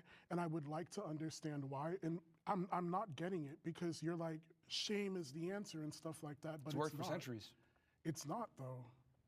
It's why you have so much conflict. It's why we're literally sitting here today having this discussion. So here's the thing. You operate on what's ideal. I operate on what's real. And the reality is what's that the world real, is a much though? colder and harder place than you think it is. But Yeah. you want to, people to just understand you and see your perspective and see you as how you see yourself. The reality is the world's never going to see you how you see yourself. They're going to see you on how you display yourself to them. And when you are fat, out of shape, etc., the people, and if they don't get to know you and talk to you and have a conversation with you, they're going to assume certain things. That's just the world that we live in. Just to dig a little deeper into that, has something happened to you to confirm that observation that you have? No, I mean, I just live in objective reality, and objective reality isn't as nice as you think it is. So you're not drawing from a personal experience at all? No, I'm speaking fairly objectively that these are the conversations that people have behind closed doors, but they don't want to say out loud because for fear of cancellation, for fear of coming off as an asshole, etc. I'm just saying how people really feel, but they're scared to say it. Coming from whether the fitness space can be toxic or not, the shame attitude has kept a lot of people out of it. I've been doing fad diets since I was 12 years old. I was put on Weight Watchers. I did Atkins. I did paleo. I did everything you could possibly imagine. And not until I started following other influencers that were more proactive based on, I want to be around for my daughter for as long as I possibly can be. I want to give my body the function it needs. Like just that basic mind shift, hey, life can get a lot better. if you do kind of focus on your health a little more, instead of you're a fat piece of shit, you need to change. To me, I don't know everyone in the fitness industry, but I know for me personally, it totally changed my relationship with fitness when I started realizing that it was a gross benefit instead of a punishment I had to put onto myself for not being disciplined enough. For people like you to maybe respect me, who, again, we don't know each other in reality. So why am I destroying my life so you will respect me one day? Well, going. All right, I get what you're saying. It makes a whole lot of sense because not everybody's going to respond to shame. One thing that I've told my parents, like, and this is what I know as my, becoming the future father. Not every child is going to be able to be taught the same. One can be taught by harsh punishment. One can be taught by, you talking to them, just being like that. Like, there's different ways to teach, different ways to skin a cat, and yeah, not everybody responds to feeling cornered, that well. But also it's based on your upbringing as well. If you were built if you put yourself through a whole lot of punishment, you put yourself through a whole lot of stuff that makes you more disciplined and stressed, you can deal with being shamed is nothing. But if you lived in a more comfortable reality and you weren't really, you're the good kid, but you're like in the middle class and life is pretty easy, then you feel ashamed, you will squirm at it. You'll be afraid to challenge yourself, and you'll just be like a turtle, go into a shell. Like I chose to, it wasn't really a hard life when I grew up, but I chose to get outside of my comfortability and go into the military and do cross country and do all this other stuff, go to college and everything. I put myself out of that comfort zone. So when I did that, I'm more open to being critiqued, and I can be critiqued, and I can be shamed. I don't care. Like I will take that critique as a positive thing, and I'll change myself. Going to the gym and training isn't going to destroy your life. And it does. It's going to enhance it, if anything. But I'm saying, it's going to enhance it. But yeah, I do that. They're arguing more about the how the message is given rather than the message. That's what they're arguing about. It wasn't until someone told me about those enhancements and kind of approached it with more of an empathetic way of being. How you say it. It seems Talk about the tone. To be a part of it. Does anyone here respond positively to shame? I do. I think in some ways, I feel like a lot of us can relate. Why didn't you raise your hand? That's like when we were younger. If I wouldn't say it was shame, but I wasn't necessarily like happy with the way I look, and that kind of motivated me to get into fitness. Shame. I think to some degree, shame that's not put on by others could be helpful, right? It has to be something within yourself that can motivate you. I'll speak on the shame thing too, because the shame that I guess embodied came from myself. So when I was on my weight loss journey and I was like losing weight, the day that I weigh in and it would, like the scale read 1 pound over, like I would take those pills that make you shit, literally, to like lose that extra pound to see. Like laxative. So going back to the toxic situation, that's where I got fucked up, because I would do things in response to me not getting that positive stimulus to hurt myself ultimately. Do I have therapy now? Yeah. Because it's a double-edged sword for sure. I think shame is good. I think it's a very natural response to inadequacy, and it tells people that, hey, maybe I need to change. Like being bullied as a man, being shamed, it's a good thing because it stimulates you to change and make a better difference most of the time. But some people don't respond. Like some people, when they get shamed, they get shut down, and now they proceed further into that negative, behavior, because it's not something, as Zach and everybody else was mentioning, was positive to bridge that gap. That's a part of the masculine journey, is overcoming adversity. It's not a talk of masculinity, bro. It's just like being a pussy and being like, okay, I'm going to prove you wrong. And this is the thing, it makes or breaks you. Not everyone's going to win. We need winners and we need losers. Mm-hmm. Losers are the ones that shut down like, oh, I'm sad now. I'm going to continue eating ice cream. Okay, you're a fucking loser. Stay over there. But there's guys that rise up to the challenge and say, you know what, I'm going to do better. I'm going to fucking surpass you. And that's where guys need to be. You need that killer instinct where you use that as fuel. It's up to you how you want to do it. Isn't the goal of the fitness industry to get people? I ain't gonna lie. I would rather, after running a mile, enjoy my delicious burger and fry and Coke. I enjoy that more rather than I didn't go work out today. I didn't go run. And still had that. I feel like, damn, I'm kind of fat. I'm happy as shit. Fuck, I didn't get it today. I'd rather have a rewarding burger than a loser burger. I'm being honest. I'm gonna be straight honest. People more fit. Of course. That's the blanket goal. Of course. And we're saying shame and calling me a piece of shit doesn't motivate me to get more fit. Well, we need winners and losers. No, we need winners and losers. The industry like there's is going to the be one inevitably catering there's to going to the be people, losers. If you correct? don't respond favorably to shame and bullying, etc., and you don't overcome it, you're effectively a loser. Let's be clear though. You just said the right word. Fitness industry. It is a industry. Yeah. It is to make money.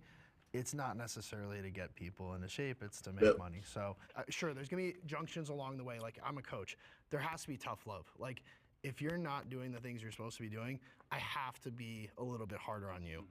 But that's not gonna start your journey. Me being like, you're a fat piece of shit. Whereas like, if we get into it and we're 3 months in and you're not making progress because there's a lot of things you're not doing that we're coaching you on, then of course there's gonna be some tough love. There's gonna be some extra accountability.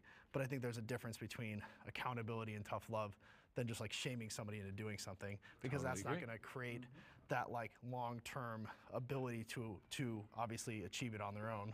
But Myron would prefer, you would prefer shame. Shaming is a component to get people to be accountable.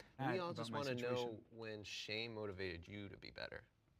Me personally? Yeah. I mean, I'm speaking in general here as No, far I know, as like but don't shame speak working. general. But Speak for yourself, personally. When Well, did see- shame change your life? Oh, well, here's the thing. I think every man growing up has been shamed to some degree where they're like, you know what, I need to improve this. Whether they grew up skinny. No, you though. Right. Well, yeah, I mean, I was skinny, right? And then I got picked on. And I was like, okay, I'm either going to let this define me or I'm going to overcome. And I was like, all right, I'm going to go to the gym and start training. But does it work in any other interpersonal relationship? Like, have your parents ever shamed you, come down on you, made you feel like shit? Absolutely. But did you I thank them deserve for it. all of it, 100% of it? Absolutely, they shame me, and I think See? that's fantastic. And I think that's a part of your parent's job is to shame you for your fuck ups. What about people in abusive relationships or with abusive parents who are now in no contact situations or anything like that? Not me. I love my folks. They're great. Yeah. But like, just for the TV record, in case they watch it. Like, but I know a lot of people who There's are always on a like line. no There's contact. always a line. But So that's all I'm saying is in the in the fitness world, I would rather be with someone who's trying to uplift me, trying to get me to improve, hold me accountable. Tough love, absolutely, I think is important. Yeah. There's a total difference between tough love and shame. Absolutely. shame is a component of tough love. Shame You're using is shame. only You're done with the intent to hurt somebody, not to uplift them. We got to reset. You gotta reset. That's fine. I would not like to be on the other side. If that's true for you, come forward. In 5 days, Oh, Kingdom. man, fuck Plan V8. You already got a Plan V8. Didn't it? My bad. I'm very medium on this. When I was in high school, they do your graduation photos, and they had a saying, and my saying was, my worst nightmare would be if I gained 10 pounds of fat.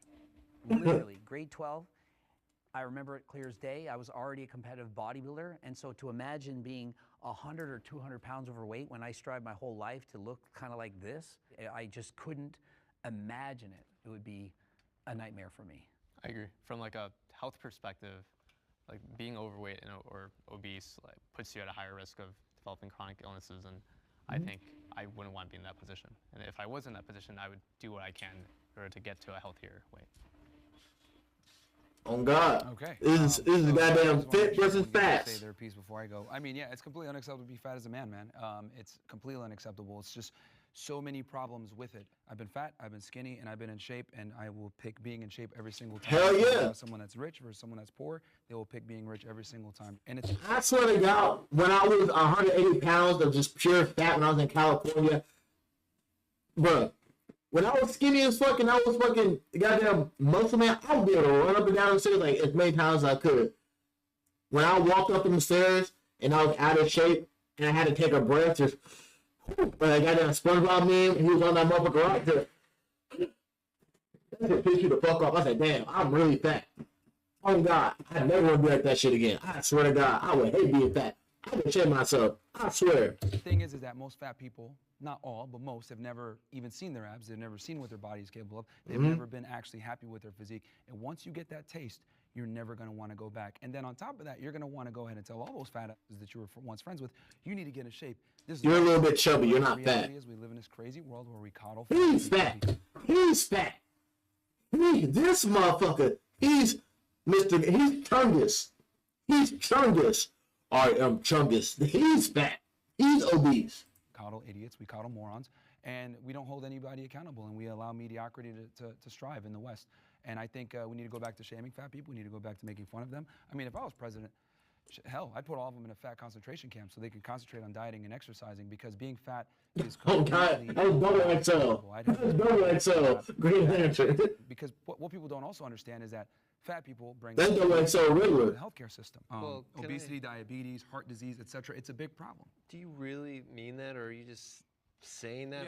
I'm dead ass. Yeah. If I was president, make me president, I would get rid of the obesity problem like that. I find it interesting that they can lock us up in their homes for almost 2 years saying wear a mask, etc. But then I say, I'm gonna lock these dudes up in a concentration camp where we're gonna get them healthy food, we're gonna get them exercising, and I'm looked at as crazy. Yeah. And if you really think about what he's saying, that's genuinely the military. That's the fucking military. Back before when they had the draft, they did that shit. When you were 18, as soon as you turn 18, go into the military, become physically fit, learn to shoot weapons, shit like that. He's generally just talking about the military. Now, you got selective service, you can't do the draft no more. The people have a choice now, whether they want to go into the military or they don't want to go to the military. He's really just talking about the military.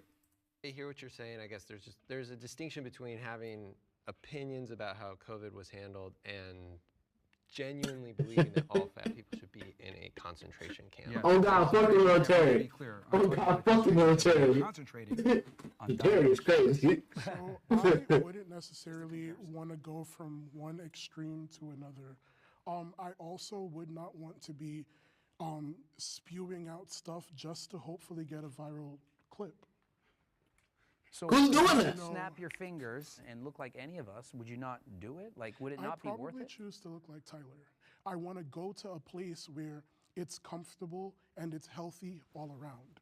I'm not doing things that could negatively impact me in a way to get to a place like that. Like, I've gone through that. I've gone through having eating disorders from chewing gum and drinking water and starving myself in different ways to achieve something. Like, when I was dancing, my dance teacher blatantly told me, if you don't lose a certain amount of weight, I'm kicking you out of the showcase. So what did I do? I resorted to everything that I could possibly do to cut pounds like crazy. And it wasn't sustainable. It really screwed with me mentally, but I was doing it. And of course, like, in the moment, it sort of felt good, but then I fainted in class one time. And that really, really sucked. That's on you for not doing it properly. You try to do it the fast way, and goddamn it, fat solutions comes with slow problems. Like, you should have been learning how to do a diet, maintain your diet, make sure eat out of couch, everything. You didn't do the full research. You just tried to do it so you could stay in that class, bro.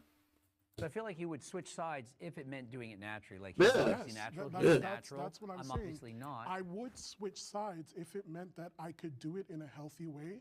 And I mean, obviously, like, The only way you can switch sides is doing it in a healthy way. It's really the only way you could go into being more healthy is in a healthy way. We're just talking about just how people talk to you and just the mindset, which is not everybody's mindset. But he's just thinking that it's all just toxic, which it's not. He's just making excuses. I express that I'm working on that. And I'm not saying that what you did was wrong. I really applaud the fact that you're saying to people like, hey, this was what my journey was. This is what it took. But I really don't advise that. Okay, so here's the thing, man. Like, excellence and comfort cannot coexist. If you want to be an anomaly and you want to be the trendsetter, you want to be the top guy, you got to be able to be comfortable being uncomfortable. And Yeah, as far as like that's what I did. Weight loss, because you said I'm just saying things to get a viral clip. How would you deal with the obesity problem? Like I said, pouring life into people. How am I dealing with it? I'm sharing what it's taking me. Explain I'm what pouring sharing- life is. Like, what would that actually look like? As someone who creates content online, I share what it is that I do in the gym. I share my routine. I talk about like, hey, today was a shit day, but guess what? I pushed past that and I just benched 405. That's more than I weigh. When I want to hang out with friends, if I know that my schedule does not allot me that time, but I know that I have this time during the gym, I'll tell my friends like, hey, pull up with me. So you're inspiring others? Yes. Okay. Well, what if I told you at the camp, everyone's exercising together and they're inspiring each other? But Same thing. you Yeah. approached it at such a negative way. Like, you approached it from a place of shame and like, by 2050, there will. most of us have blatantly told you that shame didn't really work. Shame is what led me to an eating disorder. Shame is what led me to unsustainable weight loss. Whose fault when is that, what though? we're looking for is Whose fault is that? stability. Whose fault is Yeah, that? you gotta take accountability, bro. Sustainable route with dieting. Whose Yeah. So if I was given a timeline that I needed to meet and I'm trying to figure out without also having the tools to do so the proper way, and I'm just grasping at straws on how I do it, yeah, it's not sustainable. Yeah, so whose fault is it that they chose an unsustainable route to lose weight? Yeah, It's your it's fault. you, The problem yeah. is that you're a professional victim. I don't know if you've caught on to this, but you're a professional victim. Yeah. You constantly blame others for your inadequacies and why you're fat. The reason why you're fat. I haven't blamed not one person for where I am. Yeah, because you're always like, oh, it's tough and all this other stuff. The reality is this, man. Wait, you eat too much I'm and you don't trying exercise to figure out enough. where these And that's misconceptions why about me you- are. Again, you can say whatever you want to say. I do want to press. I called you out on it, and I said here's the thing. you're searching for a viral clip. Everyone has an excuse for why they're fat. It's really sad. And they can't take accountability for why they're fat. Really sad. We got to pause. Let's bring in our disagreeers. You guys were arguing so much, I forgot the prompt. What was the prompt again? It was, I don't want to be on the other side. Oh, okay. No, of course I would. I'm a curious person. I have been in much more traditional, like aesthetically pleasing shape in my past, but I've never gotten to like your guys' standards. And of course, I'm curious about anyone's life, like what it's like to walk through their shoes. So I don't see why I wouldn't be.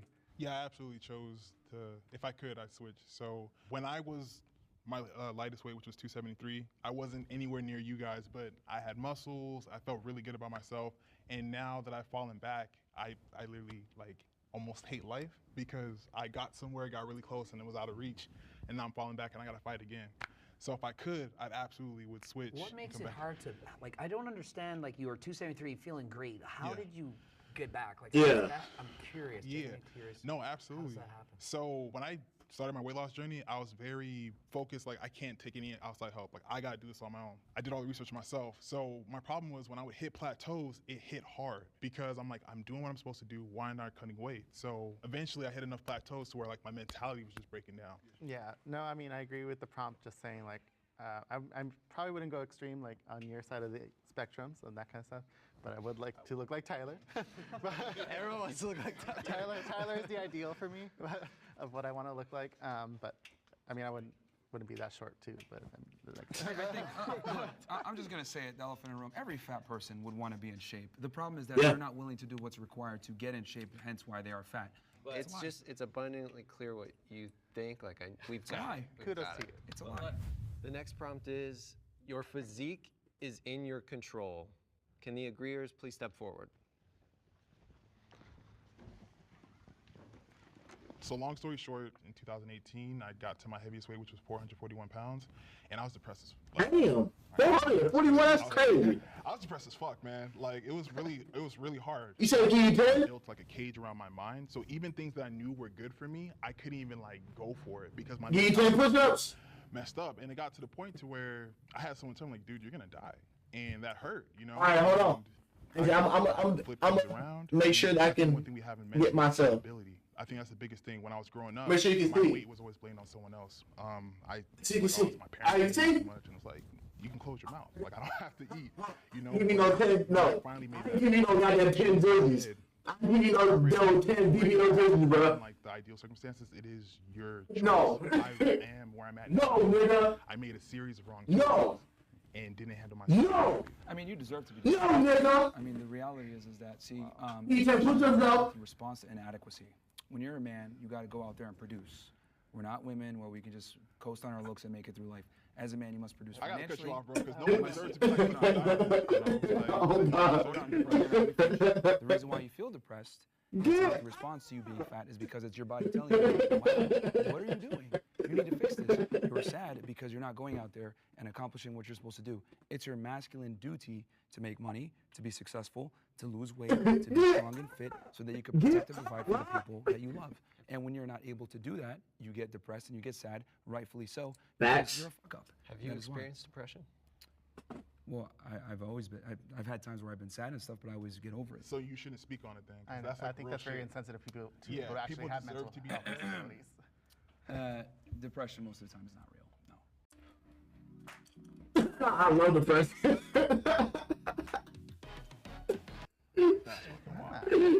I love depression. A lot of the times when people are depressed, it's because of their own inadequacies. You're messing up in So if something you get in your life. raped, is that an inadequacy? He doesn't 'Cause people mean in get all depression cases. No, you're saying like in the majority. Blanket statement. No, I never heard that. I'm speaking generally. In fact, in that- this context uh-huh. of being Yeah, fat yeah. and why you were depressed, it's because That wasn't the only reason why I was depressed, but go on. Okay. Yeah, It's that's a the camera. component, you know what I Yes, mean? it was a big component, It was for a sure. response to your Yeah. inadequacy as a man. And the thing is that we live in a There meritocracy. you go. I know everyone likes to run around and say, oh, everyone's equal and it's all equality for everyone. No, that's not how the world works. Why the fuck should I be treated equally to someone who's fat? Not that you're the only one that comes, man. That's crazy. Where are you getting the notion? Depression is a hoe I've never had. Where is that coming from? You look at depressed guys, etc. Look at their life. 9 out of 10 times, they're not going to the gym. They're not making the money that they're supposed to be making. They're not where they need to be. Show me a guy that's making money, successful, has a good set of friends around him, has a network, etc. That is depressed. You would rarely find that. Are there exceptions to the rule? Of course. There's always exceptions to the rule. There's always exceptions to the rule. Versus fat. Oh God, it is. Exceptions to the rule. But in general, Understand that it's not black and white. when you get depressed, a lot of the times it's because you're a fuck up and it's your body's natural response to you being a fuck up. Has anyone here ever felt like they didn't have control over their body or their physique? Yeah. There's times where I felt like I didn't have the control I wanted, but there was never a point where I'm like, this isn't within my ability to do. Yeah, I think we all go through stages, especially mental Yeah, health. you wish it was easier sometimes, but other than that, it's like, no, of course I'm in control of it. I know I am.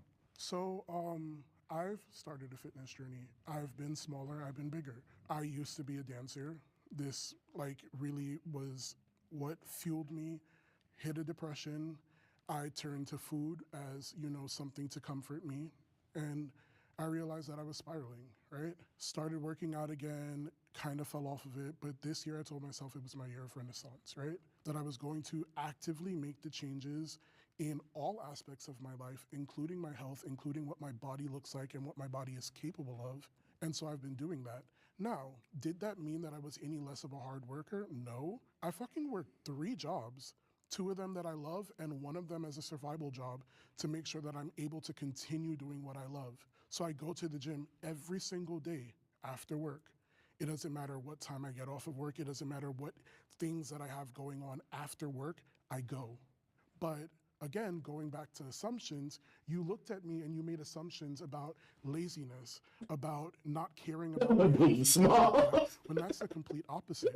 I reached out, I got myself a trainer because I was like, I can't do this alone. And I told him straight up, these are the things that I want you to work on with me. I want to work on building mass, losing weight, but most Building mass? No, you already got the world's goddamn gravitational pull current towards you, dog. What the fuck you mean building mass? If anything, you take that mass away. God damn. Bro, this is double, triple XL Green Lantern, bro. I swear to God. Talk about the game of mass. most importantly, consistency. And I feel like all of you guys can agree that that's what it is, right? Am I where I ideally want to be yet? No. But I also learned He about to cry. He about to cry. myself as I am. I think that he really wanted to cry this whole fucking video. Oh God, he about to cry. Now and build those tools so that when I get to where I'm going, I can enjoy it that much more because it's a labor of love. It doesn't have to be a labor of love. Some people who are overweight, are they going to the gym? Are they putting the fork down? Are they doing the things they need to do? If Hell they spend no. 14 hours a week doing cardio and eating healthy, they would Yeah. lose the weight. Mhm. I spend 14 hours a week learning Spanish, even though I am horrible at it, but I'm trying my best. And if everyone else tried their best, we wouldn't see anyone more Not big, on Lantern. this planet. I don't disagree with you at all, but I think you said it's like you're spending 14 hours doing Spanish. For me, I still work out every week. I still prioritize my health, but there are other things in my life that do Eat take a half higher the calories, and you're going to be very skinny. But that's Guaranteed. That's Yeah. I'm not saying you need I only ate once today, a meal, and I've been drinking this goddamn, happy motherfucking Cinco de Mayo, niggas. Oh God, I'm about to do a goddamn, man.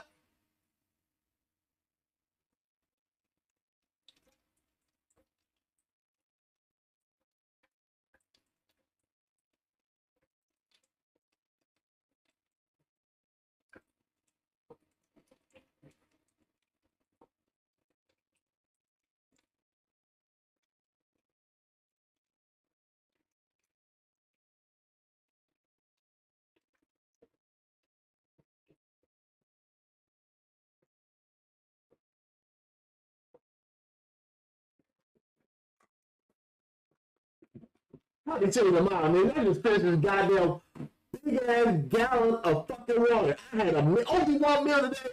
Goddamn gallon of water.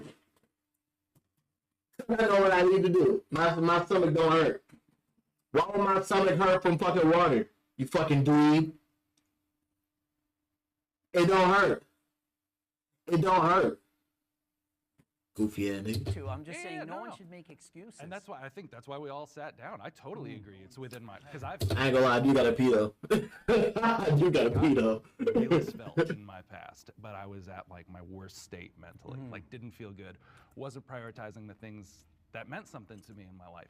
My career, my family, my daughter. Health is still super important to me. That's why I still work out, still lift, still do cardio, still hike, still bike, still do all those things. The amount of time I've had to spend in the past to get to that isn't worth it in my daily life. I'd rather spend that time, focusing on that. Also, would you agree, like, looking at his physique, like, he's at a perfectly, I would say, maybe healthy. No. I think he's definitely overweight, definitely obese. I mean, if you count BMI, I'm not trying to put you down, just being honest.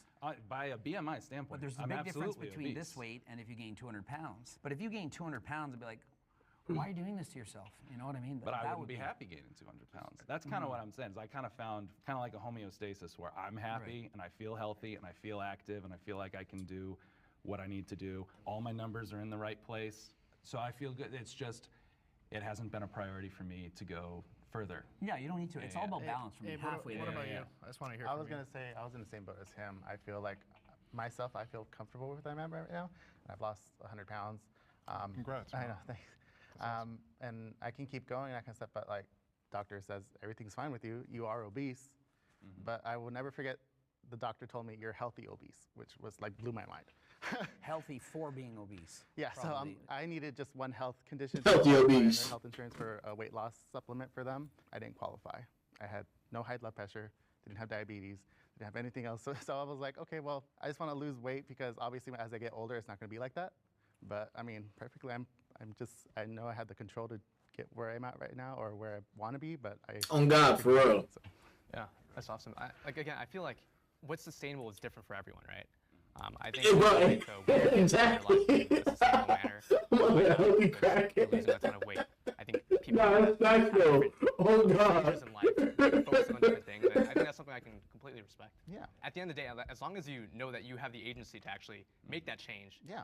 When the time comes, when you want to do it, like I don't see anything wrong with that. I was very curious, out of show of hands, who here feels like after spending time in this space, you feel like you're closer to understanding the other side than when we stepped in the room? Hell no.